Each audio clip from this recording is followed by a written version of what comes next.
Hello, everybody. It is me, Matt Goddard from the Boxing Locker, and I'm really sorry I've been so quiet on here, YouTube, recently.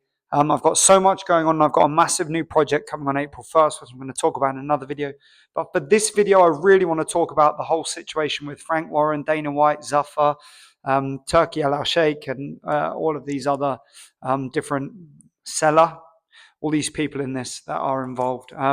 And it's more about something I predicted a long time ago, and that is the monopolization of the sport of boxing. And I think that's where it is headed still. But I'm going to go into something now that I think is really, really important. And it's something that, for me, is overlooked. And that's that your Frank Warrens, your Eddie Hearns, they've been mistreating fighters for a long, long time. They look at fighters as an asset and then throw them away when they're useless. They don't get them fights. They don't keep them active. They don't support them. They don't act to utilize them in a positive way that benefits a fighter. They utilize them from a business perspective, and the business perspective solely. They will renege on deals without even batting an eyelid. They don't care about anyone except the success of their business. And that's not to say they're bad people. I'm sure they're not. I'm sure they're good people. It's along the lines of this Conor Benn and Eddie Hearn situation. It was Conor Benn disloyal? Yes. Has Eddie Hearn helped him out? Yes. But I'm absolutely certain that there are plenty of fighters that Eddie Hearn has dropped like that and hasn't worried about it, hasn't received an enormous amount of sympathy from people for it. It's the name of the game. At the end of the day, people are in it to profit themselves and support themselves and set up their legacy, set up their families. And maybe Conor Benn got offered something that we don't know about. It's one of those. Do I think he was right in doing it? No. Would I personally have done it? Probably not. But again, until we know every single detail, until we know absolutely everything there is to know about the situation, there's not an enormous amount of value in commenting one way or the other. It's a personal situation between those two men. And I think that's a lot of the situation that we're getting with Turkey and Dana and Frank. Frank is obviously put out, but Frank has got a record of reneging on payments for people. He's been taken to the court by various fighters. He's done some dodgy dealing himself in the past, I'm sure. I've certainly heard stories of that. I'm not going to say that it's 100% factual as much as I know what everybody else knows from what we've seen on the internet and from stories from certain fighters. So it's one of those, where karma, what goes around comes around. And he's been sort of left in the dark with this deal, and it's been set up without him, even though he insists he was there at the beginning. But what does he bring to the deal? He's got a few good fighters, but he hasn't got an international presence. He hasn't got an enormous network behind him. He hasn't got any sort of prospects that everyone's mind blown over, with the exception of Moses Atama, who, listen, this is the thing. The sport of boxing is personal. You as the boxer have to protect yourself, because these promoters do not care about you.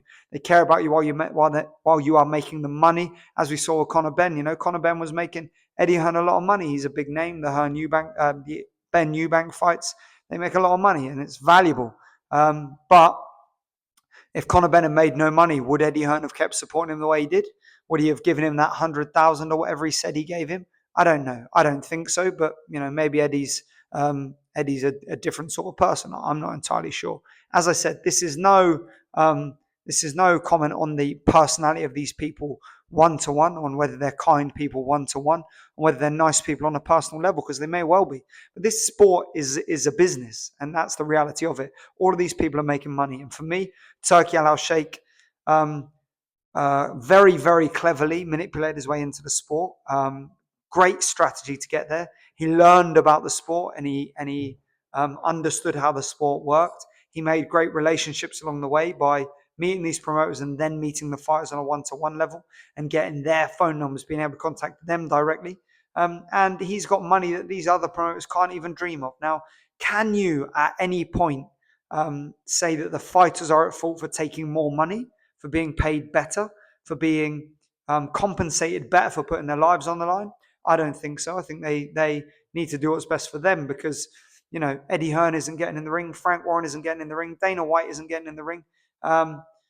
Where I think it's going, though, is this, and this is where the problem comes in for me. The monopolization of the sport leads to fighters getting blacklisted, not getting paid because they aren't big names, because they don't have the draw, because they don't follow certain protocol or follow certain lines of thought or question certain things, or they have different political, religious, or socioeconomic beliefs to the people in charge, because they have the wrong name or the wrong color skin or the wrong religion. This is an issue. And when you have monopolization, when you have one person or one group of people making all the decisions, then you end up with problems. And I think that's where it's going to head. And the fighters that are involved will get paid very well. And in the short term, I think it's going to benefit boxing. In the long term, I think it'll be detrimental.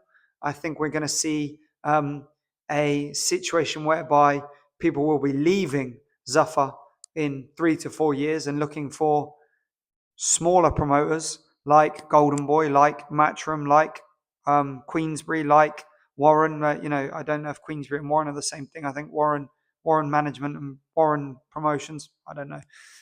All of these promoters, because they want a personal touch, because they want to feel valued, because they want to feel like their career is being protected.